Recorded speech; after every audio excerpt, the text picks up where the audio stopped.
All right, think about your absolute favorite blockbuster movie franchise for a second.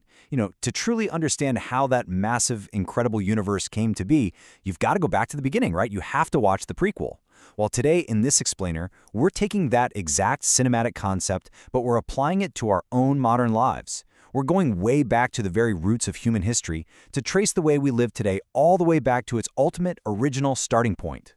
So what exactly is a prequel in this context? Basically, it's the foundational story. It's the core narrative that precedes and completely sets the stage for absolutely everything that follows. I mean, we spend so much time in history classes exploring these famous sprawling empires, the Romans, the Greeks, the Egyptians. But before we can even begin to understand those massive societal machines, we absolutely have to understand the essential foundation that made all of those later civilizations possible. Honestly, without this prequel, the rest of human history, it just simply doesn't happen. Now, I want you to imagine something. If you were to just strip away the internet, the skyscrapers, the sprawling highway systems, the grocery stores, what is the true prequel to modern civilization? Like, where is the ultimate starting line for the incredibly complex way you and I live today? Okay, let's dive into this. Ancient Mesopotamia. This right here is the region where our collective human story truly definitively begins. It's literally the staging ground for the modern world.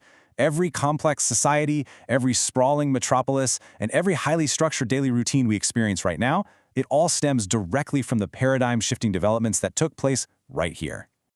Which brings us to Act 1, the Agricultural Revolution. Because think about it, before you can build monumental architecture or write epic poetry or, invent the wheel, you have to solve the most fundamental, pressing human need of all, and that's physical survival. So we're focusing our lens on a very specific, pivotal place, the city of Uruk.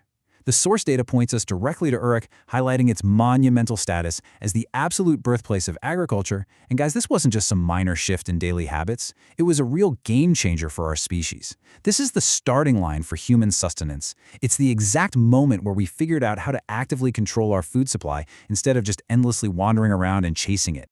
Our source material literally designates this as the birthplace of agriculture. So the crucial takeaway here is that this isn't just dry, dusty ancient history. It connects directly to your life right now. Seriously, think about the food sitting in your pantry today, or the dinner you're going to eat later tonight. The very concept of cultivating that food, of farming it reliably so society can actually function and you don't have to go out and hunt for your next meal, all of that traces its origins directly back to the dirt of Uruk. But as we know, food is really only half the battle. That brings us to Act 2, the foundation of law. Now, what's really interesting about this is the introduction of our central protagonist for the second act, King Hammurabi. You see, once we mastered agriculture, something totally unprecedented happened. We suddenly had a massive surplus of food, which meant people stopped wandering, they settled down, and they started gathering in larger and larger numbers. Well, Hammurabi recognized that all these thousands of people living side by side in these bustling early cities needed definitive rules to prevent total chaos. He didn't just casually make up a few verbal guidelines on the spot. He took decisive action to organize human behavior on a massive scale, officially creating the blueprints for societal order. We are talking about the literal foundations of the modern legal system. Every single time you sign a business contract or rely on the courts to protect your civil rights, or expect just basic fairness and justice in a dispute, those modern, highly sophisticated laws are directly, unequivocally inherited from the groundbreaking actions King Hammurabi took thousands of years ago in Mesopotamia.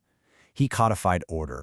And this brilliantly illustrates how a lasting civilization actually works in practice. We basically have a powerful dual engine at play here.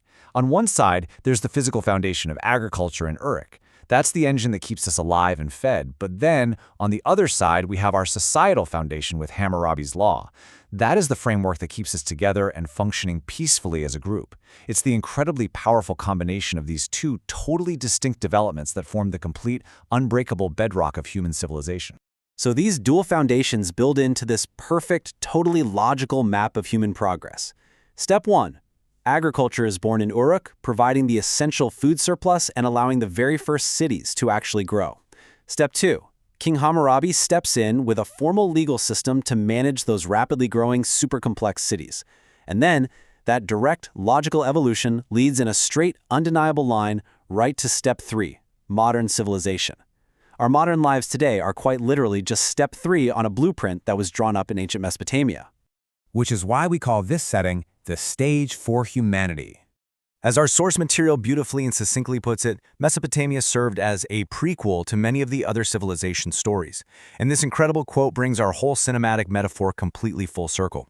Those two massive pillars, the physical ability to feed ourselves systematically and the intellectual ability to govern ourselves lawfully, they perfectly set the stage for everything that followed. The lasting, totally undeniable legacy of ancient Mesopotamia is that it wrote the very first script that the rest of human history from Rome to London to New York has been following and building upon ever since. Which leads us to a final, pretty provocative thought. If ancient Mesopotamia is the ultimate prequel, the grand origin story that gifted us both agriculture and the foundations of law, what chapter are we writing today? How are you and I building on that ancient, massive foundation right now in our incredibly fast-paced modern world? I really want you to think about your own place in this massive, ongoing story of human civilization. Thanks so much for joining me for this explainer. Until next time, stay focused, keep asking big questions, and never stop learning.